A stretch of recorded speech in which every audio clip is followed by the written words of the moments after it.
Olá, falaremos hoje sobre os modelos teóricos de deficiência. É importante falar sobre esses modelos teóricos porque boa parte das práticas que são impostas às pessoas com deficiência, o modo como nos relacionamos com as pessoas com deficiência e mesmo as políticas públicas são conduzidas por determinadas representações, concepções sobre a deficiência. Assim, tomar consciência desses pressupostos é fundamental para avaliarmos criticamente as perspectivas e desdobramentos que se dão a partir delas. Um primeiro modelo que precisa ser destacado é o modelo biomédico. O modelo biomédico representou um avanço às representações sobre deficiência que caracterizaram por certa mitologia, por certa representação até religiosa da deficiência, como por exemplo a ideia de que a deficiência é um tipo de expiação de alguma culpa, de algum pecado. As representações científicas da deficiência que vieram com a modernidade trouxeram um modelo biomédico, uma forma de compreensão que se funda no conhecimento racional e científico e que traz uma determinada forma de conceber a deficiência estritamente vinculada a uma forma de atenção institucional às pessoas com deficiência. O modelo biomédico nasceu com a institucionalização da deficiência. Assim, as suas formas de organização correspondem, por exemplo, à ideia de que a atenção às pessoas com deficiência tem que se dar em contextos específicos para elas, como os institutos ligados apenas à deficiência visual ou à surdez, que caracterizavam a atenção à educação especial no Brasil desde o início do século XIX. Mas o modelo biomédico também aparece hoje em diversas ideias bem difundidas tanto na ciência quanto no senso comum sobre deficiência. A ideia, por exemplo, que as desvantagens sociais das pessoas com deficiência se devem ao fato de elas terem algum tipo de comprometimento, ou seja, a pessoa cega ou surda tem dificuldade na escola porque ela é cega ou surda, ou mesmo o fato, por exemplo, de uma pessoa cadeirante, uma pessoa com deficiência física, não acessar o trabalho se deve a ela ter a deficiência, é uma forma de representação que chamamos de biomédica. Por quê? Porque culpabiliza a pessoa com deficiência por seu próprio fracasso. Reduz a deficiência a uma experiência individual, onde o sujeito possui uma corporeidade, uma lesão, e por isso encarna um tipo de condição de exceção, onde a deficiência é uma tragédia e onde as políticas e ações para as pessoas são feitas também no mesmo ponto de vista da exceção. Ou seja, para as pessoas com deficiência não precisamos pensá-las no âmbito geral da educação, da saúde, mas sim para elas devemos proporcionar políticas especiais. Enfim, o modelo biomédico objetifica a pessoa com deficiência. Ela é vista como objeto de uma intervenção. Vale dizer ainda que o modelo biomédico não é apenas um modelo dos médicos. Não devemos reduzir o modelo biomédico a um contexto, a uma área de conhecimento, mas sim concebê-lo como uma representação social da deficiência que enfatiza o déficit, foca aquilo que o sujeito não faz e concebe a deficiência dentro de um contexto de infelicidade, dentro da ideia, como já falei, de tragédia pessoal. O modelo social da deficiência surgiu no final da década de 70 em oposição ao modelo biomédico. Trata-se de um modelo que surgiu a partir de ativistas da deficiência, ou seja, pessoas ligadas aos movimentos sociais de pessoas com deficiência que se opunham a um modo de pensar essa condição conforme a perspectiva biomédica, conforme a perspectiva deficitária, buscando reconhecer a deficiência como uma experiência de opressão. Então, esses ativistas, uma vez que ingressaram na universidade, produziram um modelo teórico em grande oposição com o modelo biomédico, procurando, por exemplo, separar a condição de ter uma lesão e a condição de viver a experiência de deficiência. A experiência de viver a deficiência, para esses autores, especialmente sociólogos, homens com deficiência física, é a de enfrentamento de barreiras, num ambiente que não acolhe a sua avaliação corporal. Ou seja, a pessoa vive a deficiência no momento em que a sua corporeidade, a sua variação corporal não é contemplada nos espaços. Ou seja, o seu modo de funcionar, o seu modo de comunicar, o seu modo de relacionar com as informações do mundo não é contemplado na vida social, impondo assim barreiras à sua participação, à sua condição de equidade como ser humano. Essa foi a primeira geração do modelo social, que foi sucedida por uma segunda geração formada especialmente por cuidadoras de pessoas com deficiência, né, mães, pessoas com deficiência, e por mulheres com deficiência,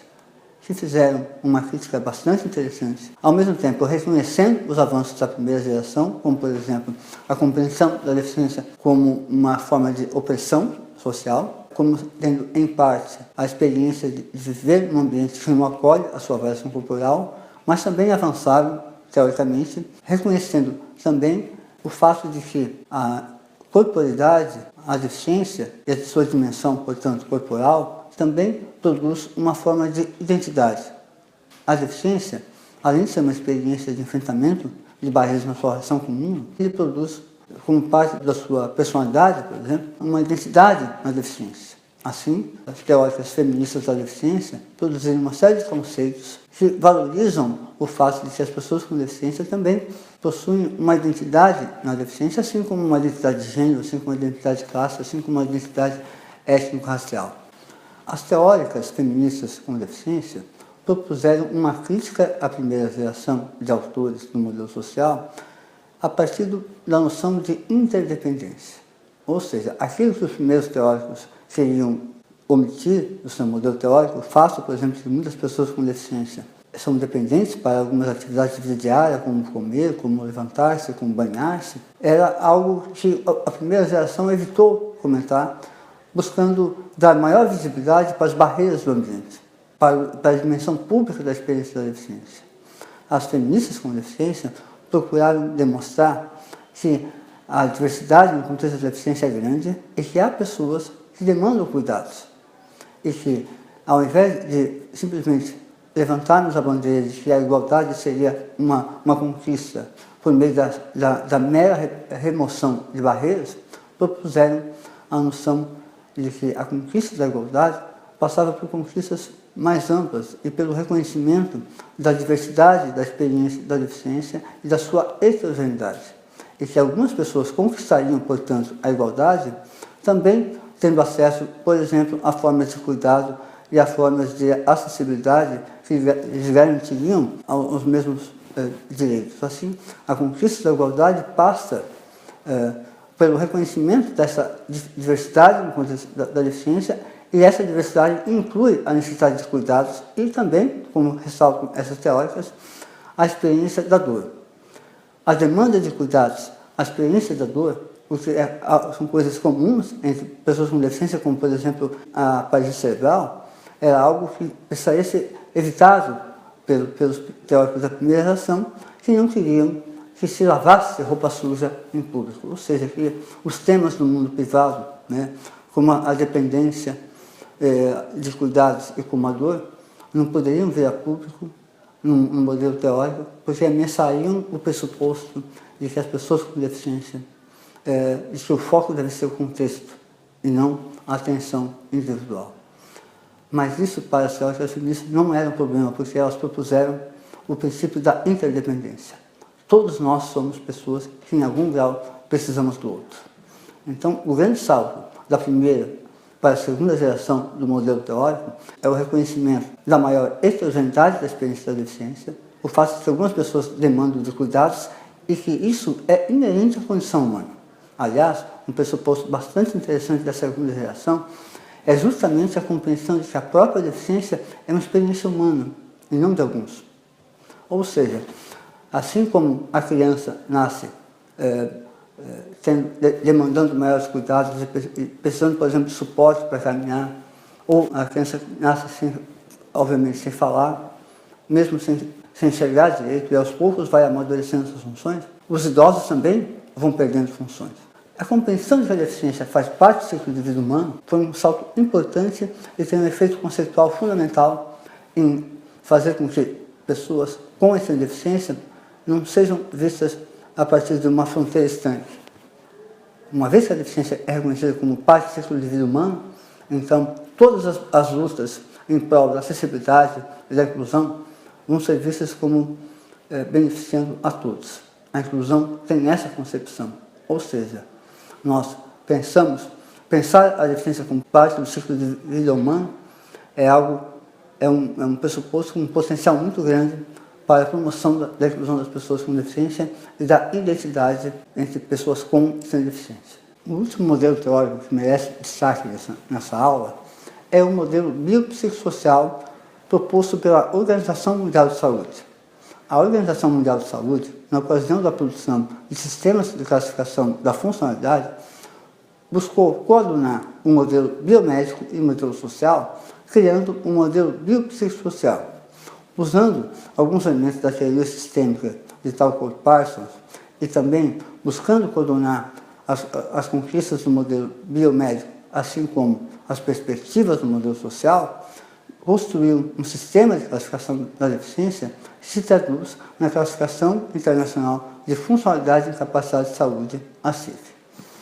O modelo biopsicossocial busca valorizar tanto o aspecto da lesão, dos impedimentos de natureza física, intelectual, mental, sensorial, quanto a questão das barreiras, do enfrentamento de barreiras para as pessoas com deficiência ou com algum tipo de incapacidade. Isso produziu um modelo biopsicossocial que hoje tem grande influência nas políticas públicas de saúde, nas políticas públicas também de assistência social e educação em alguns países. A CIF, que é produto desse modelo biopsicossocial, ela tem sido difundida rapidamente, tanto na pesquisa quanto na intervenção e reabilitação, o que faz com que o modelo biopsicossocial seja um dos mais importantes hoje quando falamos nessas áreas da saúde, educação, assistência social e reabilitação de maneira geral. Também vale aqui uma menção à legislação. As duas maiores conquistas em termos de legislação da pessoa com deficiência, a Convenção sobre os Direitos das Pessoas com Deficiência e a Lei Brasileira de Inclusão, recentemente aprovada em julho desse ano, contemplam uma concepção de deficiência bastante semelhante em alguns aspectos ao modelo social e, mais propriamente, ao modelo biopsicossocial. Ao definir pessoa com deficiência como aquela que vive restrições de participação em função da interação de impedimentos de natureza física, sensorial, mental e outros aspectos, num ambiente que não acolhe a sua avaliação, num ambiente que impõe restrições, que impõe barreiras, também acaba inspirando-se nesses modelos teóricos da deficiência. Ou seja, hoje o Brasil tem na sua legislação, inclusive como parte da sua Constituição, é o caso da Convenção, elementos bastante fortes dessas perspectivas teóricas, fazendo com que as políticas públicas atuais se guiem por esses modelos como o modelo social e o modelo biopsicossocial.